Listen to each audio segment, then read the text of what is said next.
जूही और महक दोनों अनाथ बहनें थीं और अपनी चाची के पास रहती थी। उनकी चाची उन्हें बिल्कुल भी पसंद नहीं करती थी। जूही और महक जब बहुत छोटी थी तब उनके माता पिता का एक कार एक्सीडेंट में निधन हो गया था। उनके चाचा मनोहर लाल उन्हें अपने घर ले आते हैं। कितनी बार कहा था कि जा रहे हो तो शोक करके आ जाना, तुम तो इन्हें अपने साथ लेकर आ गए। अगर लड़का होता तो मैं कुछ सोच भी लेती। दो लड़कियों की जिम्मेदारी, ना बाबा ना। अभी के अभी इनको वापस इनके घर छोड़कर आओ। कैसी बातें कर रही है। छोटी बच्चियां हैं, कहाँ जाएंगी। बिना माँ बाप की बच्ची को पाल लोगी तो क्या होगा। वैसे भी भगवान ने हमें औलाद नहीं दी। यही सोचकर इन्हें अपने पास रख लो। हाँ हाँ, नहीं दी औलाद तो नहीं सही, लेकिन मैं किसी और की औलाद को नहीं पालूंगी। बस मैंने कह दिया ना कि ये यहाँ नहीं रहेंगी तो नहीं रहेंगी। चाची, हमें अपने पास रहने दो। हम आपकी बहुत सेवा करेंगी। जो काम बोलोगी वही करेंगी। तभी चाची को काम से याद आता है कि वो इन दोनों बहनों को अपने पास रखकर इनसे काम भी तो करवा सकती है। वो दोनों बहनों को अपने पास रख लेती है, लेकिन उन्हें एक पल भी शांति से बैठने नहीं देती। चाची, बहुत तेज भूख लगी है, खाना दे दो। सुबह से कुछ भी नहीं खाया। आह, अब तो चक्कर भी आ रहे हैं। हाय हाय, मैं तो खाना बनाना ही भूल गई। चल एक काम कर, सबके लिए खाना बना लो दोनों बहनें मिलकर, और कुछ खुद खा लेना। थकी हारी दोनों बहनें जाकर किचन में खाना बनाने लगती हैं। चाची अपना और चाचा का खाना निकालकर टेबल पर लगा देती है और दोनों बहनों को एक एक रोटी दे देती है। मैंने दोनों लड़कियों का एडमिशन करा दिया है। अभी एक हफ्ते बाद स्कूल टाइम से भेज देना। क्या जरूरत थी? घर में रहने दे रहे हैं, खाना पीना कपड़े लत्ता सब कुछ तो दे रहे हैं, और क्या चाहिए? समझने की कोशिश कर। आगे जब ये बड़ी हो जाएंगी, इनकी शादी करनी पड़ेगी। तब लोग बाग पूछेंगे ना कि पढ़ी लिखी है या नहीं। तब क्या बोलेंगे कि अनपढ़ है। फिर बैठा कर रखना सारी जिंदगी। आजकल अनपढ़ लड़कियों की शादी नहीं होती। चाची सोचने लगती है कि रिश्ते वाले आए और मना करके चले गए। दोनों बहनें सारी जिंदगी बुढ़ापे तक उसके साथ है। ये सोचते ही वो फट से बोल देती है, हाँ हाँ हाँ, ठीक है, 12वीं तो कराई देंगे। स्कूल जाने से पहले दोनों बहनें उठकर सुबह का सारा काम खत्म करती और फिर अपनी चाची और चाचा के लिए नाश्ता बनाकर अपना टिफिन लेकर स्कूल जाती। चाची के अत्याचारों से तो अच्छा है कि मैं पूरा दिन स्कूल में ही रहूं। घर पर तो हमेशा चाची हिटलर बनकर सर पर खड़ी रहती है। ऐसा नहीं बोलते। क्यों नहीं बोलते? उनके अत्याचार दिन पर दिन बढ़ते जा रहे हैं। दिल तो करता है किसी दिन घर छोड़कर चली जाओ। ऐसा तो हरगिज मत सोच लेना। कम से कम अभी हमारे सर पर छत तो है। ये बस सुनने और सोचने में ही अच्छा लगता है। फिर कहाँ रहेंगे, क्या खाएंगे, सोचा है कुछ? दोनों बहनें दिल लगाकर पढ़ाई करती हैं। एक साल ऐसे ही बीत जाता है। रक्षाबंधन का त्योहार आने वाला था। उनकी चाची जोर शोर से अपने घर जाने की तैयारी कर रही थी। सुनो लड़कियों, जब मैं अपने घर जाऊं, पीछे से कोई भी चीज इधर से उधर नहीं होनी चाहिए। मैं देख कर जाऊंगी। कोई भी राशन खत्म नहीं होना चाहिए, और दोनों घर की अच्छे से रखवाली करना, वरना तुम्हें पता है ना, कुछ भी गड़बड़ हुई तो मैं तुम दोनों को घर से बाहर निकाल दूंगी। नहीं नहीं चाची, आप आराम से जाओ, यहाँ पर कुछ भी गड़बड़ नहीं होगी। तभी मनोहर लाल घर आता है। उसके हाथ में बहुत सारे राखी के पैकेट होते हैं। अरे अरे, इतने सारे राखी के पैकेट! तुम तो पूरी दुकान ही खरीद लाए। हाँ, मैंने सोचा कि थोक के भाव मिल रहे हैं तो ले लेता हूँ। त्योहार का टाइम है, मैं भी राखी बेच लूंगा।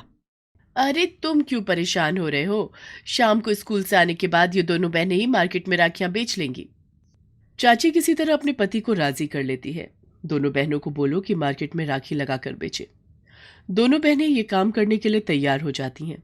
अब दोनों बहनें स्कूल से आकर सारे राखी के पैकेट लेकर जाती और बाजार में एक जगह पर लगाकर राखी बेचने के लिए आवाज लगाने लगती हैं। जो उनको जानते थे वो सब तो उन्हीं से ही राखी खरीदते हैं। बाकी और कस्टमर भी आकर उनसे ही राखी खरीदते। उधर राखी से 6 दिन पहले चाची अपने मायके चली जाती है। दोनों बहनों को स्कूल से छुट्टी लेनी पड़ती है, क्योंकि सारे घर का काम और उसके बाद बाजार में जाकर राखी बेचना। दोनों बहनें जब बाजार में राखी लगाकर बेच रही थी, उसी टाइम घर पर एक चोर चोरी कर लेता है। जब दोनों बहनें घर आती हैं तो घर का दरवाजा खुला था और सारा सामान बिखरा पड़ा था। उन्हें तो पता भी नहीं था कि चाची के पास क्या क्या सामान है, इसलिए वो कोई अंदाजा भी नहीं लगा पाई। चोरी की खबर मिलते ही चाचा चाची दोनों आ जाते हैं और अरे कोई चोर वोर नहीं आया होगा, इन दोनों बहनों ने ही घर में हाथ साफ किया है और चोरी का नाटक कर रही हैं। सच सच बताओ महक और जूही, क्या हुआ था? चाचा, हम सच कह रहे हैं, जब हम लोग घर आए तो सारा सामान ऐसे ही बिखरा पड़ा था। पुलिस आती है, खोजबीन करने के बाद कंप्लेंट लेकर चली जाती है। पुलिस के जाने के बाद चाची को बहुत गुस्सा आता है और वो दोनों बहनों को सामान समेत घर से बाहर फेंक देती है। निकलो दोनों यहां से, ये पैसे पकड़ो और इस शहर से भी दफा हो जाओ। नहीं नहीं चाची, ऐसा मत करो, हम दोनों कहाँ जाएंगे, सच बोल रहे हैं, हमने चोरी नहीं की। चाची उन दोनों की कोई बात नहीं सुनती और दरवाजा बंद कर लेती है। मनोहर लाल काफी बोलता है लेकिन चाची उन्हें भी चुप करा देती है। दोनों लड़कियां सुबह तक वहीं घर के बाहर बैठी रहती हैं, लेकिन चाची दरवाजा नहीं खोलती, तो वो अपना सामान लेकर वहां से चल देती हैं। तभी महक को याद आता है कि उसकी सारी किताबें तो घर पर हैं, क्योंकि वो सारा राखी का सामान बैग में ही रख कर ले आई थी। जूही, मेरी सारी किताबें घर पर रह गई हैं, बैग में तो राखियां ही राखियां हैं। जूही जल्दी से बैग खोलकर देखती है। वो जहां राखी लगाती थी वहीं पहुंच जाती है और सारी राखियां लगाने के बाद दोनों बहनें राखियां बेचने लगती हैं। शाम तक उनके पास काफी पैसे हो जाते हैं। आधे पैसों से थोक मार्केट में जाकर काफी सारी राखियां और खरीद लाती हैं और रात को वहीं रेलवे स्टेशन के वेटिंग रूम में आराम करती है और अगले दिन फिर सुबह सुबह जाकर वो राखियां लगा लेती हैं। चाची तो शुरू से ही हमें घर से निकालना चाहती थी, चोर ने चोरी कर उन्हें मौका दे दिया, हमारी एक बात भी नहीं सुनी। ऊपर वाले पर भरोसा रखो, वो जरूर कोई ना कोई रास्ता निकाल देगा। दोनों बहनें यही करती। अब राखी तक वो दोनों बहनें सुबह से लेकर शाम तक राखी बेचती और उसके आधे पैसों से वो और राखी खरीद लाती। रात को रेलवे स्टेशन के मीटिंग रूम में जाकर सो जाती। 3 दिन लगातार स्टेशन मास्टर उन लड़कियों को वहां पर ठहरते हुए देखता है और अगली रात वो दोनों बहनों के पास आते हैं। मैं 2-3 दिन से देख रहा हूँ तुम दोनों बहनें रात को यहाँ आकर सो जाती हो। ये कोई धर्मशाला नहीं है, सरकारी वेटिंग रूम है। जूही और महक अपनी सारी परेशानी स्टेशन मास्टर को बताती हैं। वो हमारी चाची अपने घर चली गई होंगी, उनके पीछे से हम घर पर नहीं जा सकते। जब वो आ जाएंगी तो उन्हें समझा बुझा कर हम वापस घर चले जाएंगे। कल राखी का त्योहार है, मेरे ख्याल से चाची परसों तक आ जाएंगी। उनकी कहानी सुनकर स्टेशन मास्टर को बड़ा दुख होता है। उनकी आज की सारी राखियां वो स्टेशन पर ही सारे स्टाफ को बोलता है कि खरीद लो, और सारी राखियां बिक जाने के बाद दोनों बहनें अपने पास जमा रकम को देखती हैं तो उन्हें बड़ी तसल्ली होती है। 2 दिन बाद जब चाची अपना त्योहार मनाकर वापस आती है, उन्हें घर पर देखकर दोनों बहनें आकर, चाची हमें घर पर आने दो, आपको नहीं पता बाहर बहुत मुश्किल होती है, और हम सच कहते हैं, हमने कोई चोरी नहीं की, बल्कि राखी बेचने से ये पैसे कमाए हैं, आप चाहो तो इन्हें रख लो। अब मान भेजा। देख, तू अच्छी तरह जानती है तेरे सारे गहने पैसे सब लॉकर में रखे हुए थे, घर से कुछ भी चोरी नहीं हुआ। चाची उन लोगों के हाथ में काफी सारे पैसे देखकर खुश हो जाती है। पर तुम दोनों कान खोलकर सुन लो, आज के बाद कभी भी ऐसी लापरवाही मैं बिल्कुल भी बर्दाश्त नहीं करूंगी। चलो ठीक है, इतने दिन जो मैं परेशान रही हूं उसका खामियाजा इतना तो बनता ही है। पर बच्चों, तुम लोग इतने दिन कहाँ रहे और तुमने इतने सारे पैसे कैसे इकट्ठे किए? जूही महक उन्हें बताते हैं कि किस तरह उनके बैग में राखी रह गई और उसके बाद दोनों बहनों ने रोज सुबह से लेकर शाम तक राखी बेची और रात को वो लोग रेलवे स्टेशन के वेटिंग रूम में सोती थी।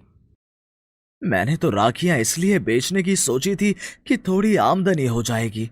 मुझे क्या पता था कि तुम दोनों बहनों को राखी का व्यापार ही करना पड़ जाएगा। पर तुम दोनों बहनों ने बहुत ही समझदारी और हौसले से काम लिया। अब मुझे तसल्ली है कि जिंदगी में कभी भी कोई भी मुश्किल होगी, तुम दोनों बहनें एक दूसरे को संभाल लोगी। मेरे बच्चों, मैं उस दिन कुछ नहीं कर पाया, इसके लिए तुम मुझे माफ कर दो। तुम तो अपनी चाची का गुस्सा जानती ही हो। दोनों बहनें अपने चाचा के गले लग जाती हैं। अगले दिन से वो वापस स्कूल जाकर वैसे ही डेली रूटीन में आ जाती हैं, पर दोनों बहनें थोड़े थोड़े पैसे बचाना शुरू कर देती हैं ताकि अगले साल राखी आने पर वो अपना खुद का व्यापार कर सके। एक साल और बीत जाता है। अगले साल जब राखी का त्योहार आता है, दोनों बहनें अपने जोड़े हुए पैसों से राखी का काम शुरू करती हैं और देखते ही देखते राखी के त्योहार तक वो काफी सारा पैसा कमा लेती हैं। रविता अपने दो बच्चों, बेटी अंजलि और बेटे दीपक के साथ एक छोटे से गांव में रहती थी। जब से रविता के पति का निधन हुआ, उसके कंधों पर डबल जिम्मेदारी आन पड़ी। अब उसे दोनों बच्चों को माँ और बाप दोनों का प्यार देकर पालना था। पिता की तरह कमाना था और माँ की तरह दुलारना था।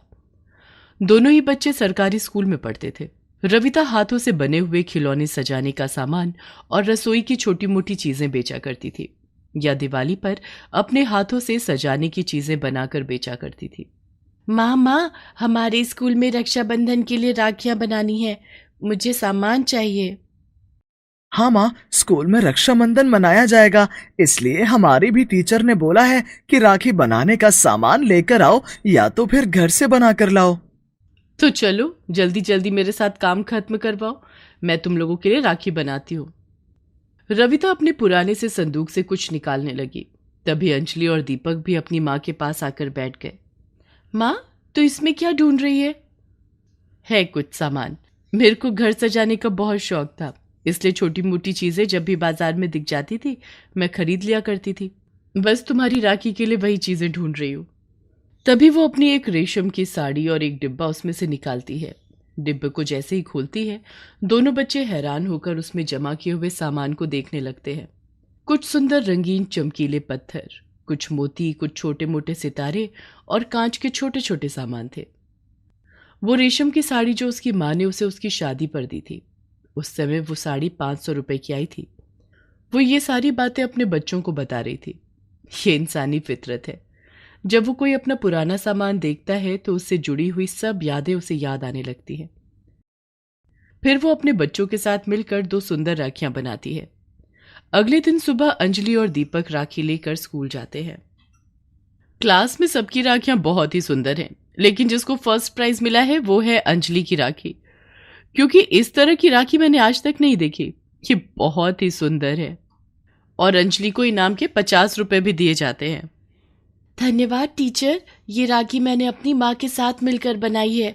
वो बहुत सुंदर सजाने की चीजें बनाती है। वाकई में अंजलि, ये बहुत ही सुंदर राखी है। अपनी मम्मी से कहना मेरे लिए 4 राखियां बना दे। अंजलि बहुत खुश हो जाती है। क्लास के बच्चे भी अंजलि की राखी देखने लगते हैं। रेशम के धागों पर बहुत सुंदर तरीके से सितारे सजे हुए थे और इसी तरह दीपक की क्लास टीचर भी दीपक की राखी को फर्स्ट इनाम देती है और साथ में 50 रुपए भी। दोनों बहन भाई अपनी अपनी प्रोत्साहन राशि लेकर घर आते हैं। पता है माँ, सारी क्लास के बच्चे मेरी राखी देख रहे थे। मेरी टीचर ने तो कहा है कि ऐसी 4 राखियां चाहिए उनको। माँ, तुम मेरी टीचर के लिए राखियां बना दोगी ना? और ये देखो, 50 रुपए मुझे मिले, 50 रुपए दीदी को मिले। अरे वाह, ये तो बहुत अच्छी बात है। ये पैसे तुम्हें इनाम में मिले हैं, त्योहार पर इनका कुछ खरीद लेना। फिर बच्चे अपने स्कूल का काम करने लगते हैं और रविता अंजलि की टीचर के लिए राखियां बनाने लगती है। अगले दिन स्कूल में अंजलि राखी अपनी टीचर को देती है। अंजलि, तुम्हारी माँ ने बहुत मेहनत से ये राखियां बनाई हैं। नहीं नहीं टीचर, अगर मैंने आपसे पैसे लिए तो माँ नाराज हो जाएगी। उन्होंने कहा था कि ये मैं प्यार से दे रही हूँ। अरे बेटा, इसमें मेहनत भी लगी है और लागत भी लगी है। नहीं टीचर, मेरी माँ ने सख्ती से मना किया है। फिर अंजलि जाकर अपनी सीट पर बैठ जाती है। टीचर सब बच्चों को पढ़ाने लगती है। घर आने के बाद दीपक और अंजलि अपनी माँ से कहते हैं कि क्यों ना हम लोग राखियां बनाकर बेचें। मेरा बच्चा, राखियां तो हम बना लेंगे, कोई दिक्कत की बात नहीं है, लेकिन मुझे नहीं लगता कि छोटे से गांव में राखियां इतनी बिकेंगी। कहीं ऐसा ना हो कि हमारी मेहनत जाया हो जाए। अच्छा माँ, ऐसा करते हैं, हम लोग 10-15 राखियां बनाते हैं। अगर वो बिक गई तो फिर हम और राखियां बनाएंगे। दोपहर के समय रविता घर पर ही रहती थी, इसलिए वो बच्चों के साथ मिलकर जल्दी जल्दी राखियां बनाती है और शाम को अपने सामान के साथ बेचने के लिए बाजार चली जाती है।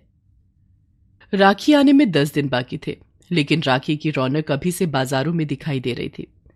जिन बहनों के भाई दूर रहते थे वो राखियां खरीद रही थीं। उस समय में डाकिया डाक से राखियां लेकर जाता था। तभी कुछ औरतें रसोई का कुछ सामान लेने के लिए रविता की रेहड़ी के पास आती हैं। अरे, ये तो लगता है हाथ की बनी हुई राखियां हैं। बहुत सुंदर है। कितने की दी? 10 रुपए की एक है। 10 रुपए कुछ ज्यादा नहीं बोल रही हो? पूरे बाजार में तो 2-2, 3-3 रुपए के धागे भी मिल रहे हैं, और बड़ी राखियां 5 की। ये राखियां मैंने अपने हाथों से बनाई हैं। ये धागे और राखियां तो पानी लगते ही टूट कर गिर जाएंगे, लेकिन ये महीनों तक ऐसी ही बनी रहेगी। औरत को रविता की बात में दम लगता है और वो 8-8 रुपए देकर 4 राखियां खरीद लेती है। 2 राखी एक और औरत खरीद लेती है। इस तरह कुल उसकी 6 राखियां आज बिक जाती हैं, और बाकी कुछ छुटपुट सामान उसकी रेहड़ी से औरतें खरीदती रहती थी। बाजार खत्म होने के बाद रविता रात को घर आती है। तब तक अंजलि छोटी छोटी रोटियां बनाकर रख लेती थी।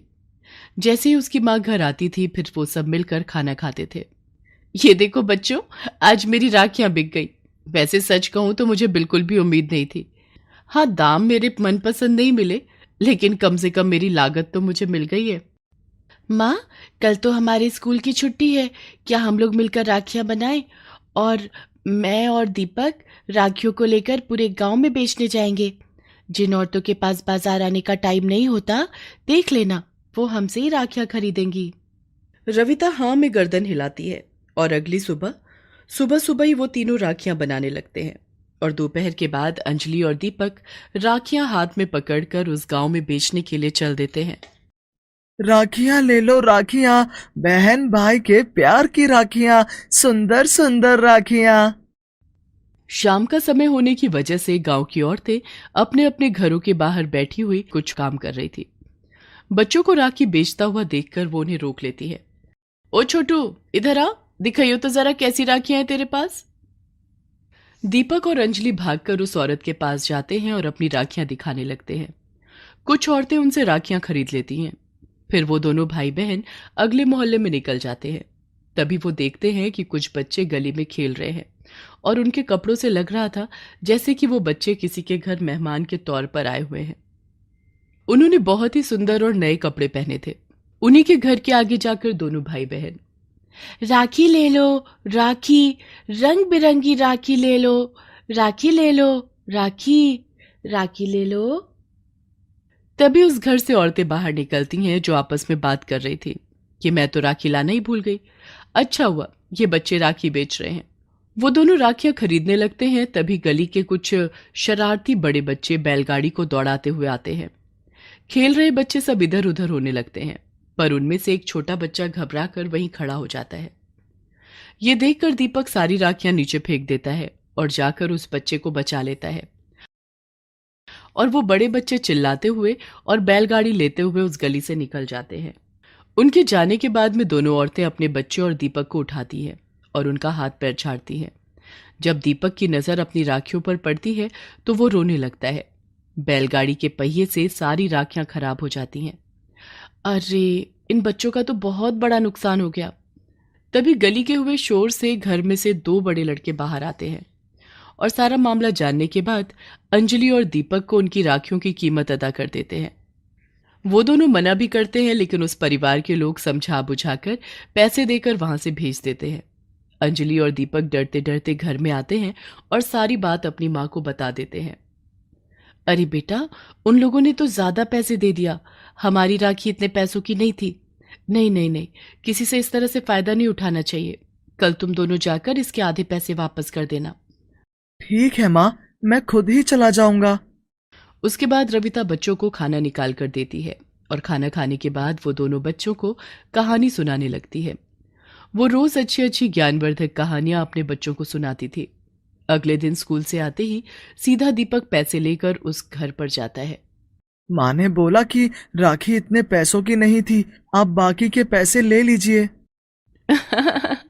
तुम्हारी माँ ने तुम्हें कितनी अच्छी बातें सिखा रखी हैं।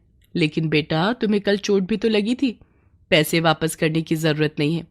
तुम बहुत अच्छे बच्चे हो, इसलिए जाओ और अपनी माँ को बोल दो कि उन्होंने पैसे नहीं लिए, और खुशी खुशी अपना राखी का त्योहार बनाओ।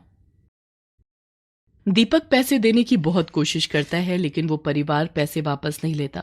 और फिर दीपक आकर अपनी माँ को सारी बात बता देता है। दीपक की माँ पैसों को रख लेती है। देखते ही देखते राखी का त्योहार आ जाता है। अंजलि सुबह सुबह उठकर अपने हाथों से दीपक के लिए राखी तैयार करती है और रविता अपने दोनों बच्चों के लिए भी सेवइयां बनाती है और साथ में सब्जी पूरी भी। दीपक जब नहा धोकर आता है तो तीनों मिलकर पहले भगवान कृष्ण की पूजा करके उन्हें राखी बांधते हैं और उसके बाद अंजलि अपने भाई दीपक के हाथ पर राखी बांधती है और माथे पर तिलक लगाकर उसे सेवइयां खिलाती है। ला, मेरे पैसे दे। रविता अपनी साड़ी के पल्ले में से खोलकर दीपक को पैसे देने लगती है तो दीपक अपनी माँ का हाथ रोक देता है और तभी वो भागकर अपनी कॉपी में रखे हुए वो 50 रुपए जो उसे इनाम में मिले थे लाकर अपनी बहन को दे देता है। माँ, अब तू अपने पैसे अपने पास रख। मैं बड़ा हो गया हूँ, अपनी बहन को पैसे मैं खुद दूंगा। और रविता आंखों में आंसू पोंछते हुए दोनों बच्चों को गले लगा लेती है।